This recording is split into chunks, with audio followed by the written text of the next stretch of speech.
All right, ladies and gentlemen, well, the ALGS finals are completed and the open bracket is now obviously done. We're looking back at this and seeing which teams obviously shocked us, which ones surprised us, especially looking at this match point finals, because some teams were here that we didn't even expect to be here. However, the teams that were able to look really solid, win the tournament, podium finish, I don't think any of us are surprised. This is kind of what I said in my video earlier this morning. I almost called this like very, very accurately. So first off, let's dive into the results. Let's talk about what happened. If you haven't seen the story already, Falcons do it again. Imperial How wins another LAN. Zero wins another LAN. Waltzy finally finishing where he's been wanting to finish. Waltzy knows that he's had that potential for a while. And what's so cool about this is, if you don't know the lore of the Falcons roster, Zero has been wanting to team with Waltzy for so long. And it was one of those things where it's like, obviously Falcons want to win, but if they don't start getting LAN wins, then, you know, it may happen. Like the roster change could be inevitable, but finally they're getting the result that they wanted to. It's like, well, finally you get a breath of fresh air. It's safe, it's secured. And, you know, Zero probably really enjoyed that win there with Waltzy as well. So I'm excited for them.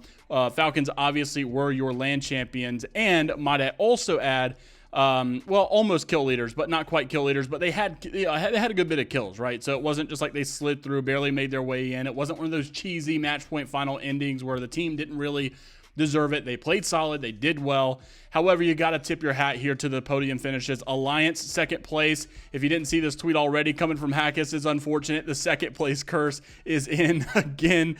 Alliance has had so many moments where they have placed second, but they look like the better team. Like they've had the more kills. They're consistently in top three, but they couldn't result into that actual first place win. And it sucked, but, you know, they are still so strong. Alliance is looking good as ever. And then ALQ in third. I called this one earlier in my video today, saying that this roster has a history of doing very well on LAN, and that's exactly what they did. You know, they did this at the World Championship 2 years ago on Blackcan. Well, obviously, saving Pricey. Pricey was not on this roster, but Player K Strafing Flame, very used to this, and they did well. Pricey played lights out, 19 kills in this final here. I mean, really solid performance out of him. Just for context, that was more kills than all of Alliance's players besides Unlucky, tied with Unlucky, and then also that was more kills than anybody on the Falcons had as well. Pricey was looking really good. So hats off to ALQ. Alliance, Falcons as your top three. Falcons able to take it though. And then 100 Thieves in fourth place. No surprise here. I called this earlier that they haven't been this dominant first place winning team, but they have been a very consistent top five team, and they did exactly that. I feel like it was a nice finish for 100 Thieves. Obviously, everybody wants to win here, but, you know, they're looking strong. Shopify Rebellion, same thing. I called this. I said they're not necessarily winning things right now, but they're strong, and they definitely show some signs of presence. Fifth place is exactly that. Twisted Minds, they tied here with Shopify Rebellion. In sixth place for Twisted, they've had such a good tournament. I hope that they're keeping their head high. Obviously, everybody wants to win here, but Mac, coming from the past that he had, obviously a very early successful career in Apex, and then towards the middle,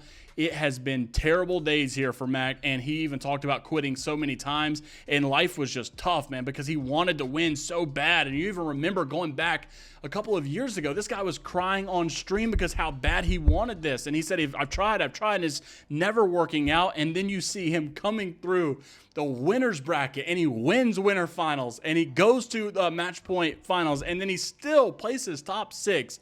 Such a turnaround for Alberlelli. So many people were out there clowning him in the comments for years, saying he was washed, he needed to give it up. Why is he still trying? And look at what he has become. Really done a solid job. Probably, I gotta say, like, even though he's as decorated as he is, you know, it might be one of the most improved players in the last 2 years or so. I know there's a lot of people that came literally from challengers and now are so talented that you probably would have to give it to them. But considering how low things got for Mac, he's really done a good turnaround. Empire in 7th, Envy in 8th. I feel like Envy's kind of been sitting there where they're solid, they're good, they place decent, but, you know, they haven't really been stealing the show lately.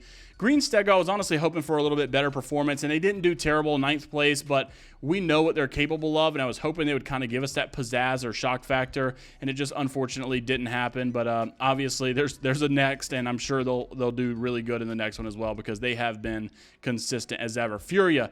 You guys know what I think about Furia. I like Furia, but it seems like this is always the storyline. They do solid. They get there. They're always in the finals, it seems, but they're never, ever winning. They're just there. They're like 20, or, we have seen them bottom out at one point. I do remember months back, but normally they're middle of the pack, and I just want to see that boom from Furia, because I know they got it. They're just not giving it to us when it comes time for LAN. GHS Boom in 11th, NRG in 12th, 9 Lives in 13th, Sadel in 14th, Cat, Barbo, VKG, Virtus Pro down here, Rival Esports, and Twerkaholics at the bottom. Look, we were all hoping Twerkaholics would have a better showing. What a LAN this was for them. I don't think anybody expected them to make it this far. They did, and they definitely had so many people behind them rooting for them as the underdog. But sadly, when you're playing against the best and the tournament championship is on the line, those nerves kick in, and Falcons basically play their best Apex that they're capable of in that moment. You had so many people coming out from the Falcons roster. Draugr, obviously, their coach here, saying, finally, boys played insane. I can't be more proud, especially my boy Waltzy. So proud of you, brother. Don't forget, Draugr and Waltzy were actually on Moist Esports together and came over to Falcons together. So, of course, they were almost in it, because they needed to join this group of champions here. So good on them. Strafing Flame also back here to say, from 21st in Apex to Pro League to tied for second at LAN while throwing half the games, still insanely sick. My teammates are insane, and Pricey is the best player in the game. Next LAN is in the bag. Thank you to everyone who believed in me. So happy to see this from this roster, because I want to see them continue to do that and get that momentum going. Hal, of course, said, I said it, we did it. Champion of New Orleans from Losers Bracket. Really good on Hal. I mean, goodness, what are we even talking about at this point? Hal has won so many. Zero has won so many. They're teaming together now.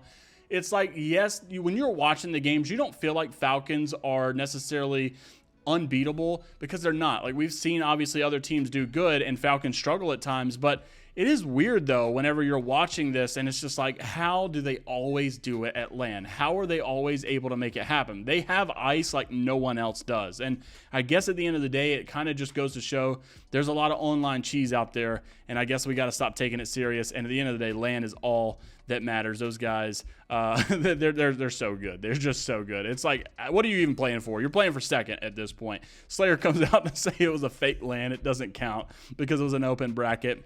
And also Hal had won the ALGS wearing flip-flops today. So his Watson was just saying another day in the office. Insane matches, obviously, to say the least. And the Twitter post that I made kind of blew up. Thank you guys so much for supporting us over there on the Twitter page, or X, I guess I should say now. But 1.4 thousand likes in literally an hour of posting it. So I really enjoyed it. I got to get back into Twitter news reporting about because roster changes are about to happen. And we're going to keep you up to date right here on the channel as well. So make sure to like and subscribe.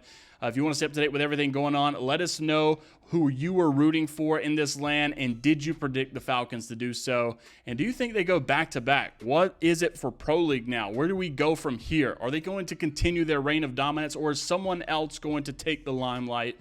Let me know what your thoughts are, and until the next time, we'll see you all later.